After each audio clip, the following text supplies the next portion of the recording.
ఇరాన్లో టెన్షన్ పెరిగిపోయింది. అమెరికా రంగంలోకి దిగితే ఏమవుతుందో అన్నది. కేవలం గంభీరపు ప్రకటనలు తప్ప అసమర్థంగా నిలబడిపోయింది. 1100 దాడులు జరిగితే ప్రతిఘటన నామమాత్రంగా మిగిలింది.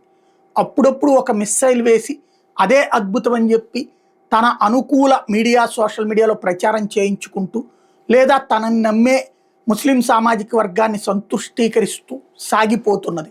బట్ అటాక్ అయితే కంటిన్యూస్గా జరుగుతూనే ఉంది. అది ఆపుకోలేకపోతుంది, ఆపలేకపోతుంది. ప్రజలు వదిలి పారిపోతున్నారు. దేశానికి సంబంధించిన అన్ని సరిహద్దులు ఓపెన్ చేసేశారు. అన్ని ప్రాంతాల నుంచి వెళ్ళిపోతున్నారు. ప్రజలలోనే ఒక తిరుగుబాటు స్వభావం ప్రారంభమైంది.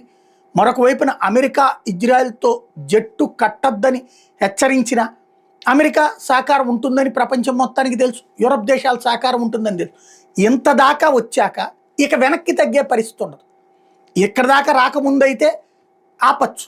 ఇక్కడ ఈ స్టేజ్కి వచ్చాక నువ్వు లొంగిపో అని అమెరికా అధ్యక్షుడు చెప్పాక నేను లొంగను అని చెప్పడంలో తప్పేం లేదు. అది వాళ్ళ సార్వభౌమాధికారానికి సంబంధించిన అధికారం.